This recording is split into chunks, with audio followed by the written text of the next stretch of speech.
Olá, caros colegas, é com grande satisfação que estamos aqui hoje na Rádio Socesp, durante o Congresso da Socesp, esse congresso tão aguardado.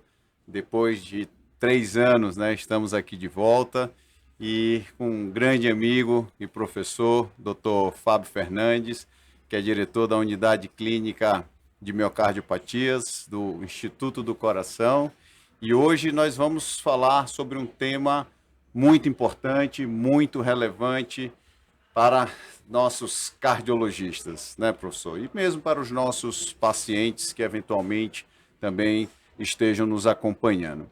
E o tema da nossa entrevista hoje é exatamente sobre a cardiomiopatia hipertrófica. E ninguém melhor do que o nosso amigo professor Fábio Fernandes para conversar sobre esse tema. Muito obrigado pela presença. Querido Bacelar, é sempre uma alegria, uma honra e uma grande satisfação estar presente com o amigo, ainda mais no Congresso ao vivo. A gente estava com saudades da presença dos amigos nesse evento.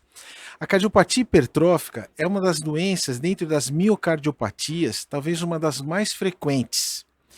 Se a gente for olhar a prevalência da doença, é 1 para 200 na análise genética e 1 para 500.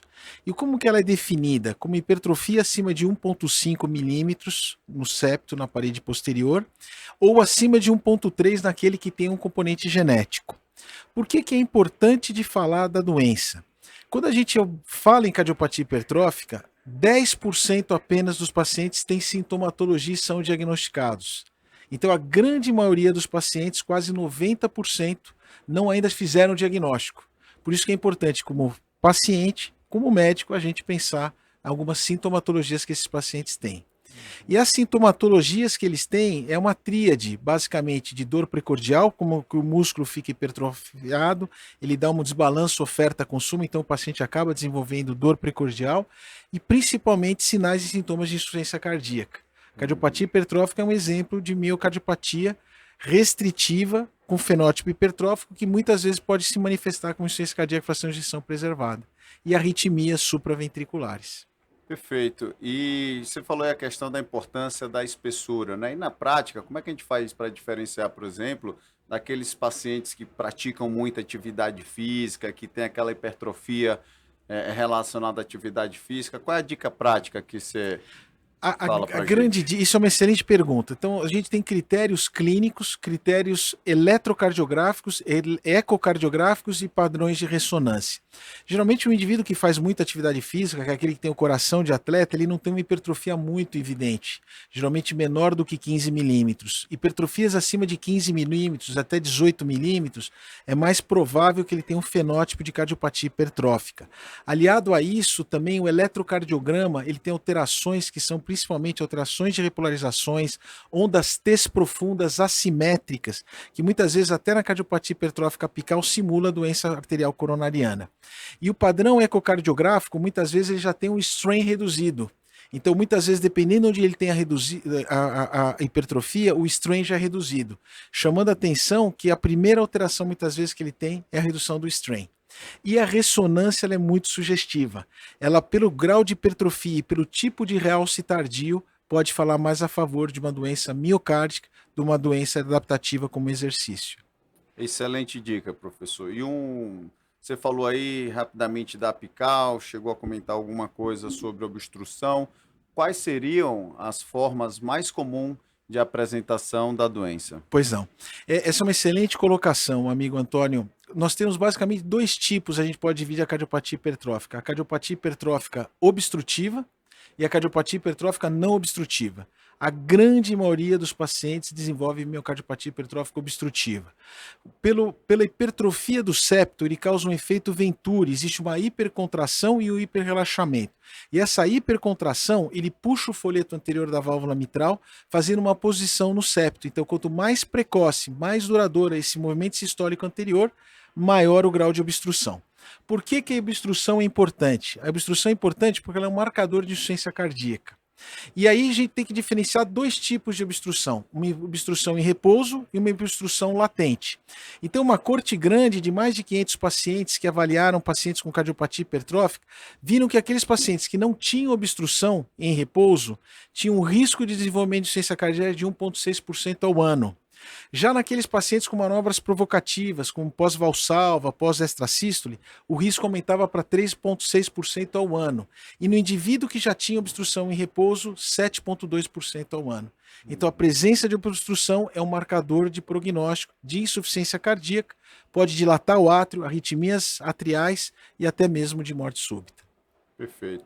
E você falou aí do movimento sistólico anterior da válvula mitral, isso acaba gerando também, muitas vezes, insuficiência mitral, Exatamente. né, que acaba dificultando aí no manejo dos nossos pacientes, né? E esse ponto também que você falou é muito importante, né, do risco de morte súbita aumentada, né, Perfeito. que a gente vai ter aí, a depender do tempo, abordar aí sobre como a gente pode prevenir. E nesses pacientes, professor, que tem essa forma obstrutiva, Pois que não. são sintomáticos, quais são as opções de tratamento intervencionista nessa população? Pois não. Sempre quando nós temos obstrução, nós partimos da premissa de um tratamento clínico. E como que é feito o tratamento clínico? A base de drogas beta-bloqueadoras e bloqueadores do canais de cálcio. Existe um estudo dinamarquês que utilizou em apenas 29 pacientes o metoprolol. Em doses progressivas, ele acabou diminuindo o gradiente repouso e até pós-manobras provocativas. Então, sempre a gente tenta otimizar a menor frequência cardíaca com maior objetivo de cronotropismo e inotropismo negativo. Por outro lado, quando a gente usa bloqueadores de cálcio, nós temos que tomar cuidado, porque muitas vezes o bloqueador de cálcio diminui a pós-carga e pode aumentar o gradiente. Então, qualquer alteração de pré-carga, pós-carga e aumento da contratilidade, aumenta o gradiente. E drogas como a disopiramida, que não tem no Brasil, que são utilizadas. A despeito do tratamento clínico otimizado convencional, o paciente se mantém sintomático, abriria duas possibilidades terapêuticas, intervencionistas. Uma que seria a cirurgia de miectomia, que ela foi descrita desde a da década de 60, por Morrow e Brownwood, em que você faz uma ressecção do músculo do septo, em direção ao septo até o ápice, e isso alivia a via de saída, com bons resultados. Os americanos utilizam muito essa técnica. E na década de 1995, o professor Sigward desenvolveu a técnica de alcoolização septal, em que você provoca um infarto, causa uma diminuição da hipertrofia, consequentemente aliviando o movimento sistólico anterior. São duas técnicas que são desenvolvidas naqueles pacientes que se tornam sintomáticos. Excelente, né? E recentemente foi desenvolvida uma nova medicação, um novo tratamento para tratar esses pacientes com a forma obstrutiva, que é o Mavacantem. E recentemente, durante o último congresso do American College of Cardiology, foi apresentado o estudo Valor. Pois não. Eu queria que você falasse para a gente um pouco sobre essa medicação, a Mavacantem, e sobre os principais resultados do estudo Valor. Pois não. Pela primeira vez, nós temos uma droga que age na fisiopatologia do problema. Nós sabemos que o paciente que tem cardiopatia hipertrófica, ele apresenta um estado de hipercontratilidade e hiperrelaxamento. Então, drogas que inibem a miosina, principalmente diminuindo a TPase, você diminui a força de contração. Estudos experimentais mostram que, dando numa fase pré-clínica, você diminui fibrose e diminui hipertrofia. E estudos como o Pioneer 2, que utilizou em pacientes numa fase 2, diminuiu o gradiente. Já o estudo Explorer, que foi um estudo de fase 3, que avaliou mais de 251 pacientes, observou que aqueles que utilizavam Mavacantem, o endpoint primário, que foi o consumo de oxigênio e diminuição da capacidade funcional, foi objetivado em 37% dos casos, contra 17% do placebo, mostrando que era uma droga que poderia ser utilizada nos pacientes com cardiopatia hipertrófica. Quando objetivou os objetivos secundários, houve diminuição de BNP e principalmente diminuição do gradiente.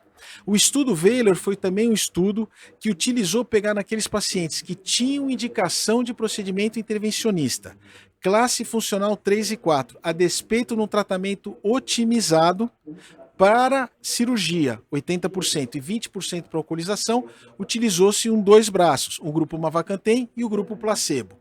E foi um estudo de 16 semanas.